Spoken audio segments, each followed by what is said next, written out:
কখনো মুসলমানদের সাথে একসাথে রোজা রেখে নামাজ পড়ছেন, কখনো আবার মোদির দল বিজেপির বিরুদ্ধে যুদ্ধ ঘোষণা করছেন। সিনেমার পর্দা ছাপিয়ে পরবর্তীতে অনেকেই বাস্তব জগতের সুপারস্টার হয়ে ওঠেন। তামিল অভিনেতা জোসেফ বিজয় চন্দ্রশেখর ওরফে থালাপতি বিজয় যেন তাদেরই একজন। বর্তমানে যার পেছনে পাগলের মতো ঘুরঘুর করছে লক্ষ কোটি ফ্যান ফলোয়ার, সেই তিনি নিজের ক্যারিয়ারের শুরুর দিকে সহ্য করেছিলেন নানা ধরনের অপমান ও উপেক্ষা। ভারতের চেন্নাইয়ে বেড়ে ওঠা বিজয়ের বাবা হলেন দক্ষিণের জনপ্রিয় পরিচালক এস.এ. চন্দ্রশেখর, আর তার মা শোভা চন্দ্রশেখর হলেন একজন কণ্ঠশিল্পী। ছোটবেলা থেকেই সিনে পরিবারে বেড়ে ওঠার সুবাদে চলচ্চিত্রের প্রতি আগ্রহটা বিজয়ের মধ্যে বেশ ভালোভাবেই ছিল। তবে সবকিছু ছেড়ে ফিল্ম ইন্ডাস্ট্রিতে ক্যারিয়ার গড়ার ক্ষেত্রে তার সবচেয়ে বড় অনুপ্রেরণা ছিল থালাইভা খ্যাত জনপ্রিয় দক্ষিণী অভিনেতা রজনীকান্ত।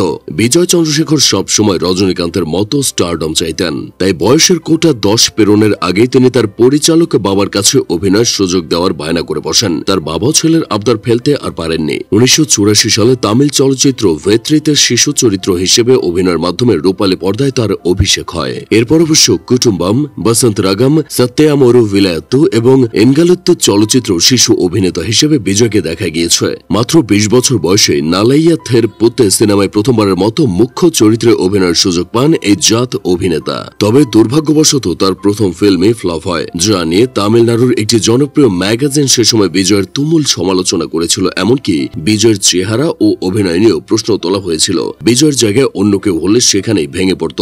তবে বিজয় চন্দ্রশেখর হাল ছড়েননি, বরং দ্বিগুণ উৎসাহ নিয়ে নিজেকে প্রমাণ করবার চেষ্টা চালিয়ে গিয়েছেন। সাদাসিধা চেহারার এই তামিল অভিনেতার শুরুর দিকের চলচ্চিত্রগুলো বক্স অফিসে তেমন একটা সাড়া ফেলতে না পারলেও পরবর্তীতে একসাথে 3টি হিট সিনেমা উপহার দিয়ে তিনি দর্শক মহলে জনপ্রিয় হয়ে ওঠেন। 1994 সালে মুক্তি পাওয়া রাসিগান চলচ্চিত্রের মাধ্যমে বিজয় সিনেমা প্রেমীদের কাছে থালাপতি হিসেবে পরিচিতি পান। সিনেমাটিতে বিজয় চন্দ্রশেখরের নামের পাশে প্রথমবারের মতো ইলয় থালাপতি টাইটেল যুক্ত করা হয়, যার অর্থ হল যুব সেনাপতি। পরবর্তীতে ডিরেক্টর অ্যাটলি যখন বিজয়কে নিয়ে মির্সাল সিনেমা বানায়, তখন তিনি অনুধাবন করেন যে তার 43 বছর বয়সী হিরোর নামের পাশে যুব বা ইলয় টাইটেলটা আর মানায় না। তাই তিনি শুধুমাত্র থালাপতি টাইটেলে বিজয় চন্দ্রশেখরকে পুনরায় নামকরণ করেন।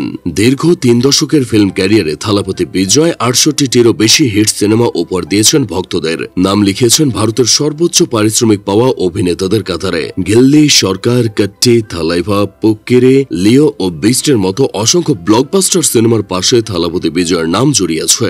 এমনকি যে রজনীকান্তকে রোল মডেল মেনে বিজয় নিজের ক্যারিয়ার শুরু করেছিলেন, সেই রজনীকান্তকে তিনি পারিশ্রমিকের দিক দিয়ে বহু আগেই ছাড়িয়ে গেছেন। তবে সিনেমা প্রেমীদের জন্য দুঃখের সংবাদ হলো 2026 সালে মুক্তির অপেক্ষায় থাকা জননায়গান সিনেমার মাধ্যমে নিজের বর্ণিল ক্যারিয়ারের ইতি টানবেন থালাপতি। এরপর তিনি পুরো দমে রাজনীতিতে মনোনিবেশ করবেন।